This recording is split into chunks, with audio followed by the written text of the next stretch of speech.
कुशल संचालक श्री धन सिंह मेहता जी, बहुत बड़ी चीज़ आपने हमारे लिए कही है। शायद देखिए कितना उसको चरितार्थ करती हूँ। डॉक्टर जगदीश गुप्त गीतांजलि संस्थान की ओर से आयोजित सुप्रसिद्ध कवि, रचनाकार, साहित्यकार, पुरातत्वविद डॉक्टर जगदीश गुप्त जन्म शताब्दी पूर्णता समारोह में मंच पर विराजमान समारोह के अध्यक्ष गुरुवर आदरणीय प्रोफेसर दीक्षित जी, प्रोफेसर उमाशंकर शुक्ल शितिकंठ जी, हमारे गुरुवर professor Harishankar Mishra ji, professor Omkarnath Dwivedi ji, doctor Saket Mishra ji, हमारे सामने विराजमान प्रोफेसर सुरेश पति त्रिपाठी जी, आदरणीय वर्मा जी, रेणुका जी और सभा में उपस्थित सभी आदरणीय लोग जो गुप्त जी के परिजन हैं, विद्वान, विदुषी और प्यारे बच्चों, प्रेम बनने के लिए रूप को मरना होगा, बीज बनने के लिए फूल को झरना होगा। चाहते हो अगर एक गीत रचना तो दर्द की राहों पे 100 बार गुजरना होगा। ऐसे इन दर्द की राहों पर जो चले और उससे निकल करके हमारे सामने आए ऐसे आदरणीय डॉक्टर जगदीश गुप्त जी, उनका काव्य मैंने जितना पढ़ा, समझा, जाना और आदरणीय गुरुवर प्रोफेसर मिश्र जी के माध्यम से बहुत कुछ सीखा, समझा और प्रोफेसर द्विवेदी जी की पुस्तक के द्वारा जो कुछ हमें ज्ञात हुआ, उनका काव्य सत्यम, शिवम और सुंदरम की आराधना रहा है, ऐसा मेरा मानना है। अगर सत्य विराट है तो सौंदर्य उसका साक्षात्कार है। ये संगति, लयात्मकता और जो संतुलित विचार है, ये हमें जगदीश गुप्त जी के काव्य में, उनका गद्य हो चाहे उनका पद्य हो, सभी में हमें दिखाई देता है। क्योंकि जब हम कवि दिवस मना रहे हैं आज, तो कुछ कवि सत्य को ढूंढते हैं, कुछ कवि किसी अन्य के ढूंढे हुए सत्य पर अपनी सुंदर अभिव्यक्तियां करते हैं। लेकिन आदरणीय गुप्त जी ने कहा कि कवि वही जो अकथनीय कहे और किंतु सारी सुंदरता के बीच, मुखरता के बीच वो मौन रहे, वही कविता होती है। डॉक्टर जगदीश गुप्त जी ने जीवन को पूर्णता में देखा, क्योंकि उनका मानना था कि जो कुछ भी जीवन में पूर्णता है वो सत्य में ही निहित है और उसे खंडों में देखना ना तो सही है और ना ही सुंदर, उसे पूर्णता में देखना ही सुंदरता की अनुभूति है, ऐसा मानना था गुप्त जी का। गुप्त जी ने जब नई कविता स्वरूप और समस्याएं जब उन्होंने लिखी, तो उसमें जो सौंदर्य को लेकर के उन्होंने अपनी बात रखी, प्रतीक को लेकर अपनी बात रखी, बिंब को लेकर के जो अपनी बात रखी, उसमें उन्होंने सौंदर्य को कहा कि ये बाहरी संगति में न रह करके, बल्कि जब आत्मा में उतरता है, आंतरिक जो संगति होती है, जब वो दिखाई दे तो वहीं पर सौंदर्य है। उन्हीं की पंक्तियां उद्धृत करना चाहूंगी। छंद विधि में उन्होंने कहा था कि सुंदरता की यह पहचान करे मनवान विकार विहीन। सुंदरता केवल विवेचन का विषय नहीं है, सुंदरता केवल वर्णन का विषय नहीं है, वो रस है, वो प्राण है, वो स्वप्न है, वो भावना है, वो प्रेम है, वो विषाद है, वो उमंग है, वो उल्लास है और है वासना की अनुभूति और अभिव्यक्ति।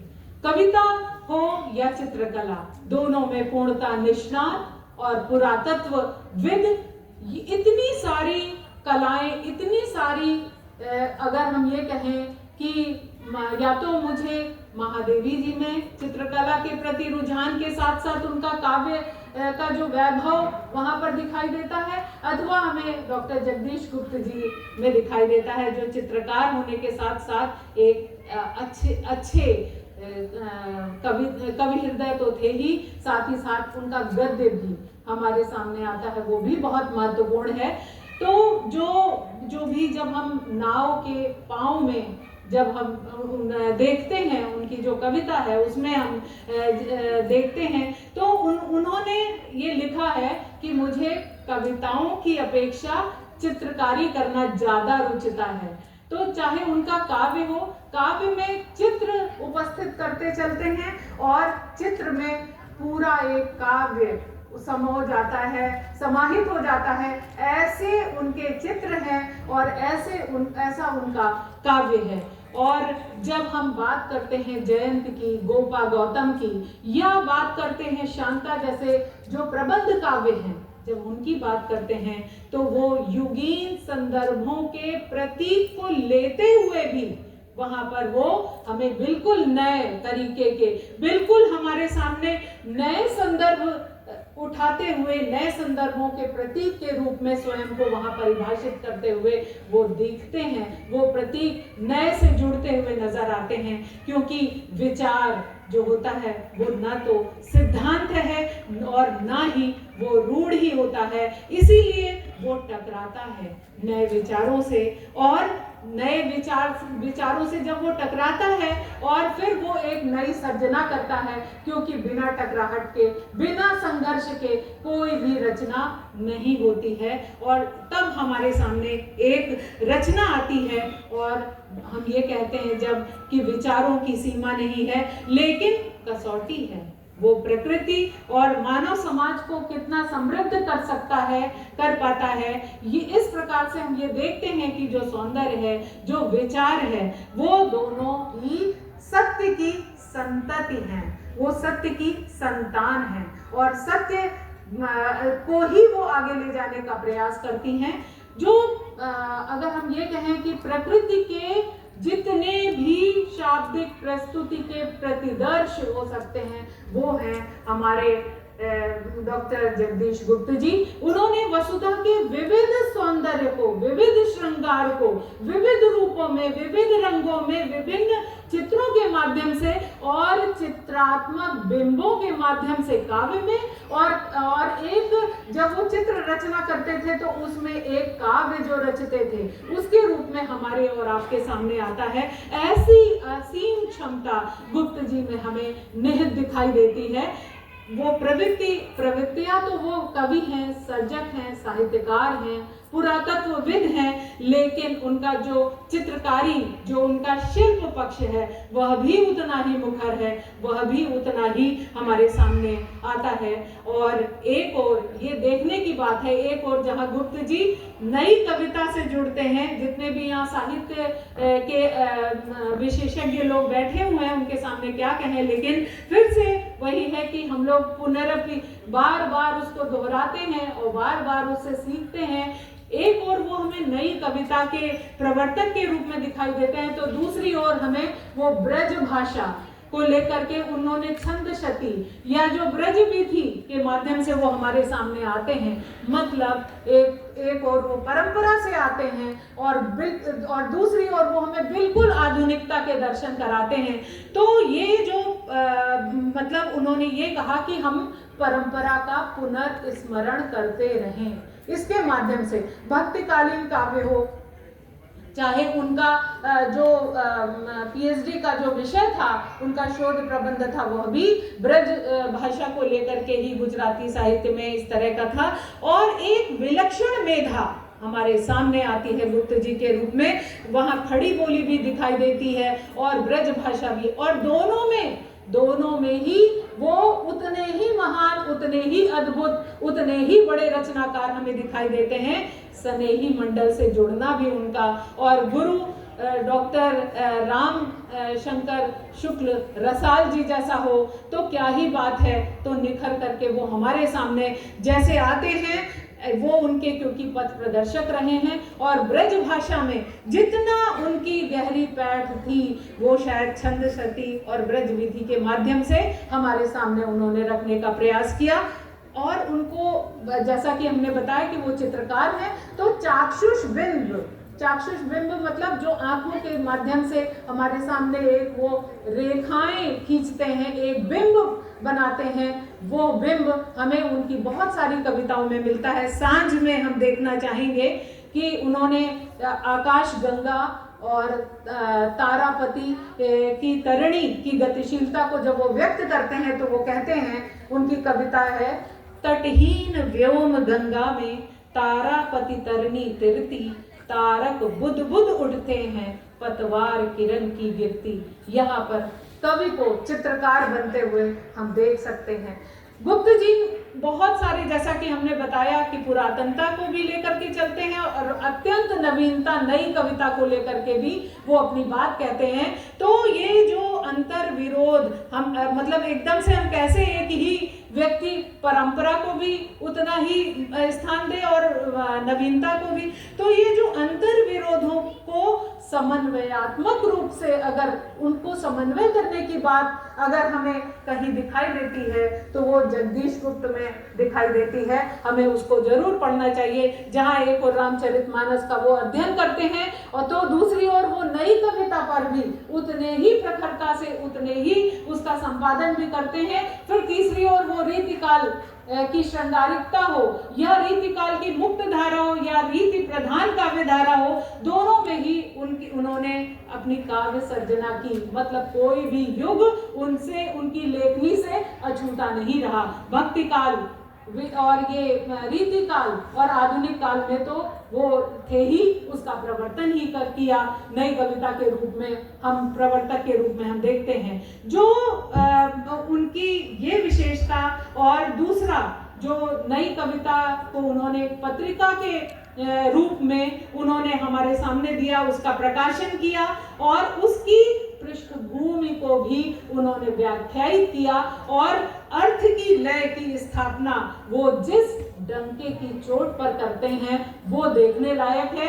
क्योंकि जितने सारे प्रगतिशील हो या प्रगतिवादी आंदोलन हो, ये सब उसको सबको नकारते हुए और नई कविता का स्थान वो निश्चित करते हैं हमारे सामने। और हम यहाँ पर ये भी कहना चाहेंगे कि प्रयोगवाद के बहुत अच्छे जनक ही, जैसे अज्ञे जी को हम कैसे भूल सकते हैं, लेकिन अज्ञे जी की जो रचना थी आतु शैली पर वो तीखी प्रतिक्रिया व्यक्त करते हैं और ये कहते हैं कि जगदीश गुप्त कृत जो अज्ञे की छाया से मुक्त होकर के जो नई कविता की के स्वतंत्र विकास को वहां पर वो प्रमाणित करते हुए दिखाई देते हैं।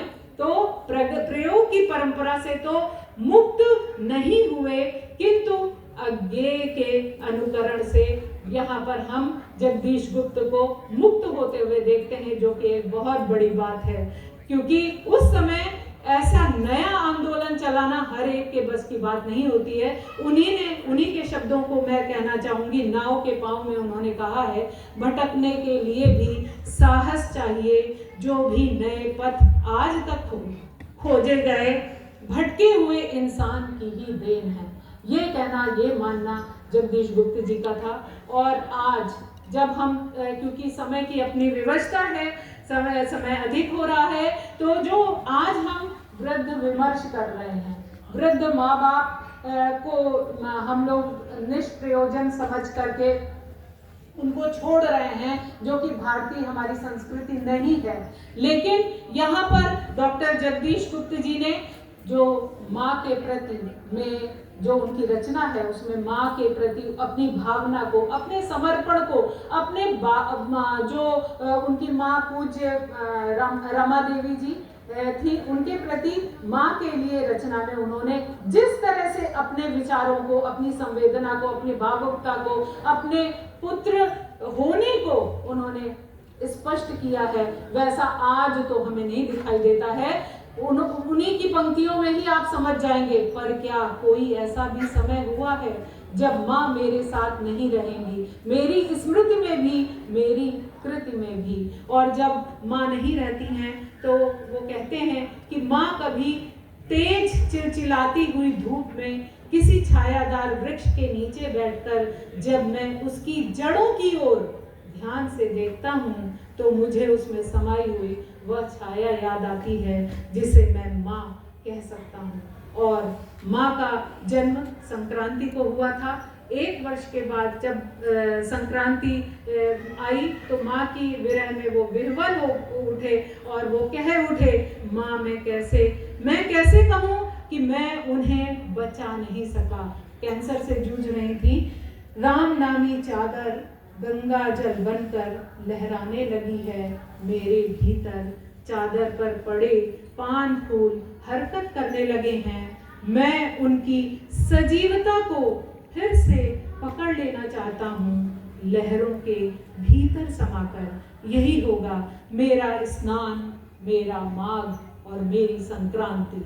ये जो भाव है, ये माँ के प्रति जो सभी की माँ, सभी के भाव होते हैं, लेकिन जितना भाव उन्होंने कवि हृदय होने के कारण इतनी संवेदनापूर्ण अभिव्यक्ति उनकी हमें दिखाई देती है। और अपनी भारतीय संस्कृति के प्रति जो उनका गर्व है, जो उनका गौरव है, वो उनकी कविताओं पर हमें दिखाई देता है। संस्कृति की अवधारणा का भारतीय मूल में उन्होंने बहुत अच्छे ढंग से उसे स्पष्ट भी किया है। उसको उन्होंने सभ्यता को ये बताते हुए और संस्कृति का को स्पष्ट करते हुए उन्होंने कहा है सभ्यता और संस्कृति क्या होती है। उन्होंने कहा सभ्यता को तो हम विशेषणों के बिना पहचानी नहीं जा सकती सभ्यता, लेकिन जो संस्कृति है वो अंत तक निर्विशेष हो जाती है, क्योंकि स्वाभाविकता के बिना संस्कृति मौलिकता की प्रतीति ही नहीं कराती, उसका भान ही नहीं कराती। ये हम सबको आज समझने की जरूरत है, क्योंकि ज्ञान जब शक्ति के साथ कर्म में परिणत होता है तब संस्कार बनते हैं और संस्कृति जन्म लेती है। बिना आध्यात्मिक जीवन दृष्टि की प्रगति के वो दुर्गति बन जाती है। इसीलिए आज हम लोग इतने आधुनिकताओं के बीच में रहते हुए भी, क्योंकि हम अपनी संस्कृति को भूल चुके हैं, उसको बिसरा चुके हैं, इसीलिए आज हम शायद अपनी जड़ों से कटे हुए हैं। और कटे हुए जड़ों की पेड़ का जो पेड़ है वो अधिक दिन जिंदा नहीं रहता है। संस्कृति कभी जड़ नहीं होती, उन्हीं की कविता है। उसकी गतिशीलता व्यक्ति मन को आकाश बना देती है। सृजनात्मक आकांक्षाओं में ढलने लगता है पूरा समाज। परिवर्तन की प्रतीति उत्सुक आंखों में उतर आती है एक मुक्तक बनकर। आक्रोश के पंजे में, ये उन्होंने कहा है। तो ये जो अपनी रचना प्रक्रिया में जो ऐसा महाकाव्य हो या खंड काव्य हो या गीति काव्य हो, और नाटकों के साथ भी एक छोटा सा प्रसंग बताना चाहूंगी कि परिमल की जब स्थापना हो रही थी तो उस समय उसके अध्यक्ष, ये सांस्कृतिक संस्था थी और उसमें अध्यक्ष आदरणीय पंत जी थे, सुमित्रानंदन पंत जी। और इनको भी कुछ हंसी मजाक भी आपस में वो लोग करते रहते थे और छेड़छाड़ भी होती रहती थी। और इनको ये कहा गया कि भाई किसको कौन सा पात्र बनाया जाए। तो क्योंकि कदकाठी इनकी थोड़ी सी स्वस्थ थी, तो उनको ये कहा, गुप्त जी ने कोणार्क नाटक पर विचार हो रहा था, तो तुम ये पात्र बनोगे, तुम ये पात्र बनोगे। तो उसमें ये कहा गया कि इनको जो है, पंत जी ने कहा कि इनको तो कोणार्क ही बना दिया जाए मंदिर, और उसको जो है क्योंकि इनका डील डोल ऐसा है। तो ये जो आपस में नोक झोंक, आपस में हास परिहास, और वो भी इतने उच्च स्तर का जो रचना करने के लिए उद्वेलित करता है। और गुप्त जी के यहाँ पर जो प्रिय शिष्य प्रोफेसर ओंकार जी बैठे हुए हैं, वो उन्हीं के शब्दों में मैं कहूँ तो जब जो उनके निकट रहे सर्वथा, उन्होंने जगदीश गुप्त जी ने उनको ये बताया था कि कविता मूलतः जो कविता होती क्या है, तो उन्होंने कहा कि कविता मूलतः स्मृति लक्षण होती है, स्मृति लक्षण होती है। और इसी रूप में वो युगों पहले सामने आई और स्मृति में ही से ही उपजती है, स्मृति में ही बनी रहती है और अंततः कवि को स्मरणीय बना देती है। तो ऐसे गुरु भी मिलना बहुत आजकल दुष्कर है और ऐसे शिष्य भी होना बहुत मुश्किल है कि जिन्होंने इतना पूरा ग्रंथ उन आज जन्म शताब्दी के अवसर पर हम लोगों को प्रदान किया। ऐसे प्रोफेसर ओंकार जी को मैं नमन करती हूँ। और कवि वही जो जीवन और सृष्टि की गहरी से गहरी अनुभूतियों को लाखों लोगों तक पहुंचाता है, वही कवि सार्थक होता है। और इतना ही नहीं, पहुंचाना ही नहीं बल्कि उनके दिलों दिमाग में उतार दे, उनका साधारणीकरण कर दे, जिसे हम शास्त्रीय भाषा में कहते हैं। इसके लिए जरूरत है किसकी? अनुभूतियां ईमानदार होनी चाहिए। जितनी ईमानदार अनुभूतियां होंगी वह और गहराइयों में डूब करके वो प्राप्त की गई होंगी, उतना ही उसका अक्स जो है दर्शकों के दिल पर, पाठकों के दिल पर स्पष्ट होगा और वो इतना स्पष्ट होगा कि वो युग युगों तक अमर रहेंगे, याद किए जाएंगे। शायद यही कारण है कि अंदर की अनुभूतियों की जो खुशबू थी वो आज भी प्रोफेसर जगदीश गुप्त जी का जो उन्होंने लिखा, जो उनका सौंदर्य था, जो केवल बाहरी इंद्रियों द्वारा ग्रहित नहीं था बल्कि अंतः तक हमारे प्रविष्ट हो गया है। और यानी जो जैसा उन्होंने उसे देखा, जो जैसा सूझा और जैसा बोला जा सके या जैसा स्पर्श भी किया जा सके, ऐसा वो अद्भुत सौंदर्य उनकी कविताओं के माध्यम से, उनके गीतों के माध्यम से हमारे सामने आता है। और फिर से हम यही कहना चाहेंगे, मैं यही कहना चाहूंगी, कवि वही जो अकथनीय कहे। और अंत में मैं कहना चाहूंगी कि गुप्त जी जो अगणित व्यथाओं को अपने प्राणों में संजोए हुए मोम दीप की भांति सदैव संवेदना का प्रकाश हमारी इस समष्टि में बिखेरते रहेंगे। अगणित परिवार व्यथा के मेरे प्राणों में पलते, मैं मोम दीप हूँ जिसके जलने से अश्रु निकलते। इन्हीं शब्दों के साथ मैं आप सभी को सुनने के लिए, इतने ध्यान से आपने सुना और इतना समय दिया, इसके लिए बहुत बहुत धन्यवाद। धन्यवाद प्रोफेसर साहिबा।